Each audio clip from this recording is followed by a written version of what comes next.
Olá, sejam todos muito bem-vindos a mais uma resenha do Nerd Rider. E o material de hoje, na verdade, não é material, são materiais e vocês já viram pelo título, na verdade, que é uma ideia aqui, um pensamento que eu tive.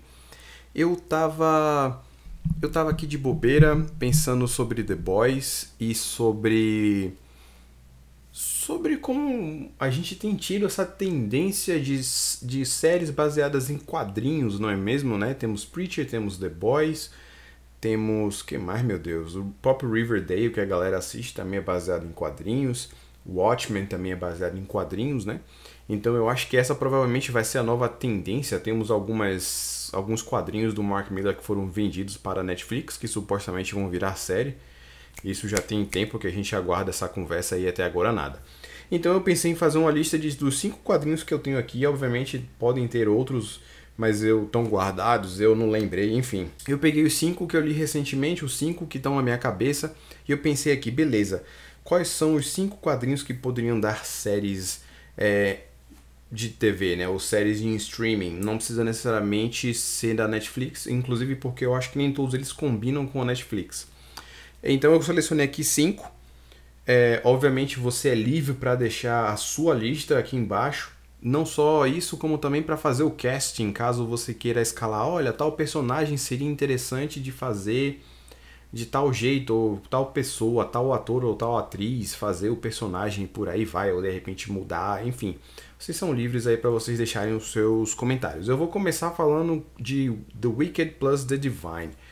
Cara, eu acho que essa série daqui seria uma série perfeita para Netflix, inclusive para pegar um público mais adolescente. Porque alguma das outras séries que eu vou falar aqui, talvez o público adolescente não se interessaria tanto, mas eu acho que para Netflix esse daqui seria o quadrinho ideal.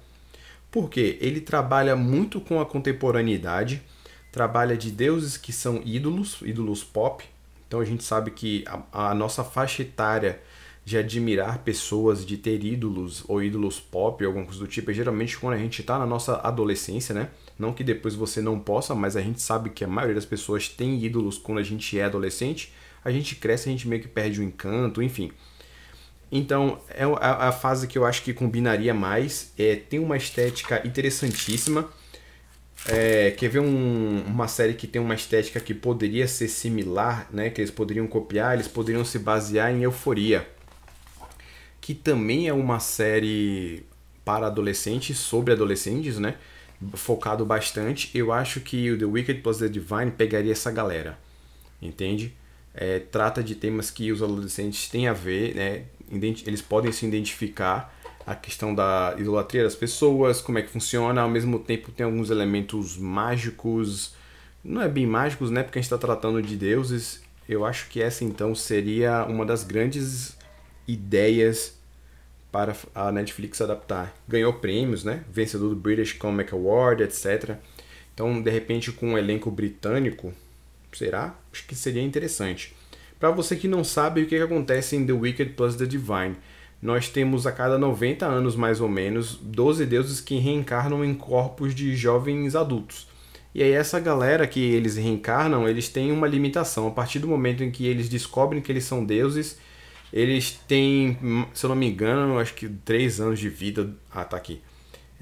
Em 2 anos de vida, todos eles morrem. E aí reinicia um novo ciclo depois de 40 anos. Só que dessa vez aqui aconteceu algum imprevisto. E aí só você lendo, obviamente, para você entender. Cada deus tem as suas referências, né? Suas bases de mitologia. Então seria bastante interessante para ser trabalhado. Eu acho que daria um ótimo quadrinho para Netflix.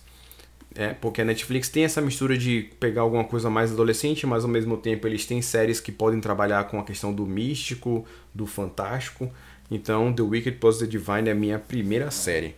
Ainda falando em Netflix, a minha segunda série, na verdade, soaria até como se fosse um spin-off de uma série que a Netflix já tem, que é a original dela, que é Stranger Things.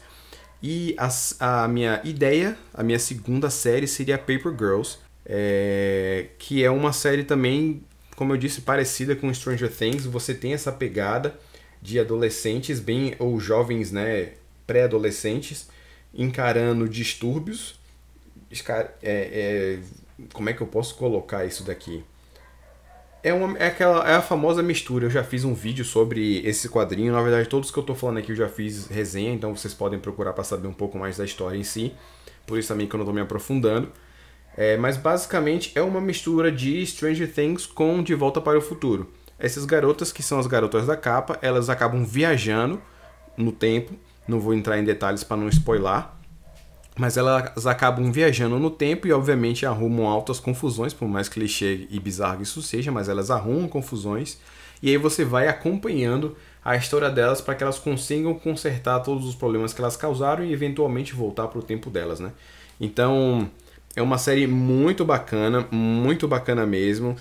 Trabalha bem naquela pegada de Volta para o Futuro. Então, se você gosta de Volta para o Futuro, se você assistiu e é fã ou acha interessante a ideia do De Volta para o Futuro, eu recomendo que você leia Paper Girls. E aí a série teria um grande sucesso com essa mesma galera que gosta de Stranger Things, porque você tem um grupo de adolescentes, poderia até trabalhar com a questão da representatividade, porque só tem as meninas, né? São meninas diferentes, de etnias diferentes, ou pelo menos parecem, né? Sei, no quadrinho às vezes é meio difícil você pegar isso, mas vou supor que são. Então você teria como atrair um público jovem, feminino, que a gente sabe que consome bastante esse tipo de quadrinho, né? Ou no caso, consome esse tipo de série. E, obviamente, eu acho que conseguiria expandir para outros públicos, como a galera um pouco mais velha que, de repente, gosta de Volta para o Futuro. Então eu acho que essa seria uma boa sacada. E aí sobre o quadrinho em si, uma série que de repente eles poderiam copiar a estética é o próprio Stranger Things, aquela coisa do mais sombria, já que a própria arte é bem carregada na coloração. Você tem momentos sombrios, ó. Você consegue ver pela arte que é um negócio assim bem mais pesado, apesar de ser um desenho leve, mas a colorização deixa as coisas mais sérias, né? Eu peguei essa obra aqui porque o time que trabalha é o Brian K. Vaughan, que é, né, o mesmo autor de uma das outras séries aqui, basicamente. Caraca, velho, agora que eu vi, três obras aqui são do Brian K. Vaughan, ou Vaughan, né? São 3 obras do Miserável. Você vê que assim, ele já tem essa pegada. Então, eu acho que que seria uma boa ideia, né? Fica a recomendação da leitura, mas seria uma boa série para a Netflix. Vamos para o nosso número 3. Nosso número 3, saindo um pouquinho da Netflix, indo para uma outra empresa de streaming. Teríamos aqui Saga, tá? É a minha terceira indicação, Saga. Não acho que seria interessante para a Netflix, poderia ser trabalhado também, mas eu acho que aqui tem mais a pegada do... como é o nome? Amazon Prime. Talvez também HBO, já que a outra série de fantasia que eles tinham, na verdade, é Game of Thrones, eles poderiam tentar dar prosseguimento, que eles tentaram dar com Westworld, eu acho que não deu certo, mas esse daqui poderia ser o substituto de Game of Thrones. Não é pela questão tema, é mais pela questão de ser fantasia também. Talvez como ele é muito sci-fi, ele tem muita coisa de futuro, de extraterrestre, nave, coisas do tipo, talvez confundisse a galera, mas eu acho que se fosse bem encaminhado ou bem direcionado, poderia funcionar. Esse daqui é um quadrinho que daria uma boa base para a série, mas ele teria que ser bem adaptado. Por uma questão de que alguns preceitos que são trabalhados aqui, eles são relativamente clichês, né? A questão de um casal de lugares diferentes que acaba se apaixonando, obviamente tem uma extensão, porque eles têm uma filha, né? Então vai além do simplesmente Romeu e Julieta, que são um casal que se encontram de famílias que eles não podem ficar juntos, eles têm que pagar o preço disso. Aqui vai além, mas o início, né, a premissa básica, o alicerce é muito parecido. Então algumas adaptações teriam que ser feitas. Mas eu acho que de qualquer forma seria uma ótima série para ser exibida no HBO, tá? De repente eles trabalharem aí, fazerem algumas adaptações, talvez modificar alguns elementos. Eu acho que assim, a premissa básica deveria ser mantida, que é um casal que tem problemas e que são de famílias e raças, no caso, diferentes. E tem uma filha, e essa filha deles é vista como algo inimaginável, abominável, e deveria ser banida, né? Deveria ser extinguida. E aí a gente vê a saga do casal para proteger a filha deles. Temos algumas cenas de violência, algumas coisas mais bizarras. Talvez a HBO pode não ser a melhor ideia. Mas como a HBO geralmente é quem tem mais culhão se tratando de coisas que falem sobre sexo, né? Ou que tem a questão da sexualidade, por isso que eu pensei no HBO. Então seria essa daqui a próxima recomendação, né? Talvez não um filme, não sei. Poderia ser um filme também, os caras poderiam fazer vários filmes. Mas eu acho que o formato que funcionaria melhor é de série. E essa foi a minha terceira indicação. Bora pra quarta. Bom, a quarta indicação seria Y, o Último Homem, tá? Essa daqui é a cara do Amazon Prime. Ainda mais depois que eles colocaram The Boys. Eles tiveram essa coragem de colocar The Boys e Preacher, que também tá lá, apesar de não ser da Amazon Prime, né? Da AMC. AMC também poderia... A AMC, né? O AMC também poderia fazer. Eu acho que também seria bastante interessante, já que ele já tem Walking Dead, já que ele já tem Preacher, né? Acho que essa série também cairia muito bem. E, bom, qual é a premissa aqui de Y, o Último Homem? Todos os seres com gene XY, que são do sexo masculino, de todas as espécies, são erradicados, com exceção do Yorick e o macaco dele. E aí a gente precisa descobrir o porquê que somente ele e o macaco conseguiram sobreviver.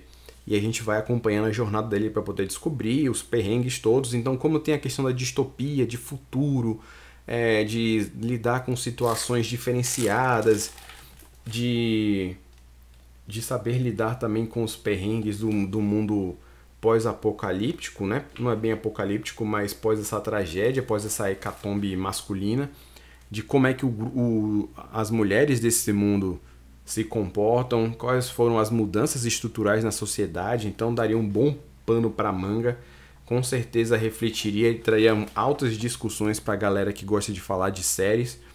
Algumas coisas teriam que ser adaptadas, talvez, não sei. Eu penso que do jeito que está aqui poderia transcrever, talvez uma ou outra coisa não funcione. Eu acho que a grande dificuldade de Y, o Último Homem, dependeria muito do elenco. O elenco é que iria fazer a diferença entre a série ser um sucesso ou não. Isso para mim seria o grande diferencial. Você escolher um bom elenco para que Y funcionasse. Tá? Inclusive, se vocês tiverem alguma sugestão de pessoas, né, de cast, de quem deveria ser cada pessoa em qualquer uma desses quadrinhos que eu coloquei aqui, deixa aí a sua dica. Tá? Então essa daqui foi a quarta série, ou o quarto quadrinho que poderia virar série. E a última recomendação é Criminosos do Sexo. Tá? Criminosos do Sexo. E aí, vocês acham que deveria ir para onde? Para onde vocês acham que deveria ir essa série aqui? Eu acho que poderia ser também da Netflix. A Netflix também tem algumas coisas um pouco mais picantes. Eu acho que de repente poderia caber lá. Se não for, HBO, porque aí o HBO Go já teve séries que tem essa questão da pegada mais do erotismo, como o Hang, se eu não me engano. Há muitos anos tem essa série aí. Procurem, vale a pena a série. É sobre um cara que tem um membro avantajado e ele começa a se vender pra mulherada pra poder destrocar... Não, como é? Descolar um trocado, tá ligado? E a outra razão, ou a série que eles poderiam usar para poder ficar parecida, seria o próprio Sex Education, né, que tem na Netflix. Então eu acho que tem muito a ver, porque aqui também fala sobre a questão da educação sexual. Eles usam o humor, usam uma coisa tipo meio metalinguagem, quebra da quarta parede para poder falar. Então eu acho que seria muito bacana para ser trabalhado, porque também tem a questão do humor. O Matt Fraction, que é junto com o Chip Zdarsky, que são os caras que estão aqui por trás dessa obra, então são pessoas renomadas. Talvez uma ou outra adaptação, algum detalhe aqui que eles possam ter que mudar para poder encaixar com a Netflix. Não precisa ser exatamente igual, né? Afinal, como o nome diz, é adaptação de quadrinho para série, não é transposição. Você não está pegando aquilo e pegando foto por foto, imagem por imagem, quadro por quadro e colocando. Esse daqui eu confesso que eu tenho meio medo de mostrar para vocês, porque eu nunca sei qual é a página que vai mostrar e tem algumas coisas que aparecem aqui que são bem direto ao ponto. Mas caso você queira saber mais referências do que é a história de Criminosos do Sexo, eu recomendo que você dê uma olhadinha no meu canal. Procura aí Nerd Rider Criminosos do Sexo você vai achar a minha resenha. E aí você vai poder saber um pouquinho mais e ver algumas imagens também. Caso você não ache imagem lá, você pode procurar também no Google. Então é isso, eu acho que essas daí foram as 5 séries. E aí, o que vocês acham? Tem algum outro quadrinho nessa pegada ou numa pegada diferente que vocês acham que poderia virar série? Eu tentei evitar super-heróis porque eu acho que série de super-herói, filmes de super-heróis, nesses próximos anos eles vão cair totalmente. Disney Plus tá chegando, mas eu não acho que vai vingar essas séries aí não. Palpite meu. Vamos ver se eu vou pagar a língua ou não. Mas e aí, o que você acha? Tem alguma outra série, algum outro quadrinho que poderia virar série, que você tem aí, que você já leu, e poxa, isso daqui daria uma ótima série, né? Fica aí o momento de vocês brilharem, tá bom? Então é isso, eu espero que vocês tenham gostado dessa lista maluca aqui de inventando moda depois de tanto tempo. Deixe o seu comentário aí caso você tenha feito a sua lista também, caso você tenha alguma curiosidade, alguma pergunta. De resto eu vou ficando por aqui, um beijo, um queijo e até o próximo vídeo do Nerdwriter.